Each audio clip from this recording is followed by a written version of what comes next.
সকল দল ঐক্যমত পোষণ করলেও একটি দলের অমতের কারণে এই প্রশাসন, এই সরকার, এই অন্তর্বর্তীকালীন সরকার সেই সিদ্ধান্ত বাস্তবায়ন করার ক্ষেত্রে বারবার গড়িমসি করছে বলেই জাতি আস্তে আস্তে সংকটের দিকে ধাবিত হচ্ছে।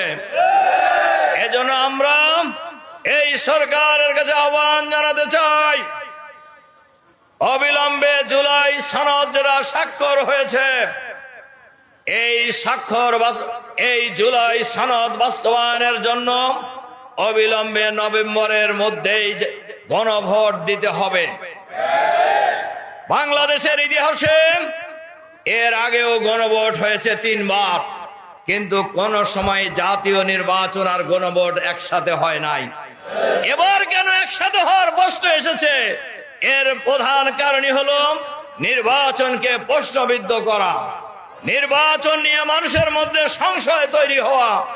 এ কারণেই গণভোটের একদিনে গণভোট এবং জাতীয় সংসদ নির্বাচনের কথা কেউ কেউ বলছেন, আর সরকার বাহাদুর চুপচাপ আছেন। আমরা পরিষ্কার ভাবে বলতে চাই, আপনারাও নির্বাচিত সরকার। ওরা যা বলবে সেটাই হবে। এরা কারা? এরা কোত্থেকে এলো? এটি জনভিত্তি কি? এতে কোনো ভিত্তি আছে বাংলাদেশে কোথাও? একটা নির্বাচন দিলে পরে বোঝা যেত কে কটা ভোট পায়। অযথা যে ঐকমত্য কমিশনে দিনের পর দিন আলোচনা হয়েছে 1 বছরের সময় ধরে, এখন বলা হচ্ছে ঐকমত্য কমিশন নাকি প্রতারণা করেছে। কি প্রতারণা করলো? আমরা পার্টিসিপেট করেছি সেখানে। We participated for a long standing period of hours and days, months after months, together we discussed. এখন বলা হচ্ছে প্রতারণা করেছে। নিজের কথা শুনলেই আর প্রতারণা হবে না, আর কথা না শুনলেই প্রতারণা হয়ে যাবে।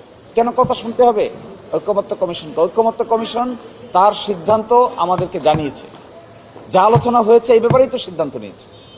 এখন প্রশ্ন হলো, আমি মতদ্বৈততা করেছি একটা বিষয়ে, আমার মতদ্বৈততা ঐকমত্য কমিশন শুনে নাই, নাও তো শুনতে পারে।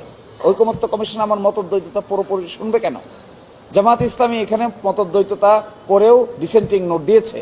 কোথায়? আমাদের ডিসেন্টিং নোট তো ঐকমত্য কমিশন শুনে নাই। তাই বলে তো আমরা ঐকমত্য কমিশনকে এটা বলছি না যে তারা প্রতারণা করছে, নাও তো শুনতে পারে। কমিশনের তো এখতিয়ার থাকতে হবে।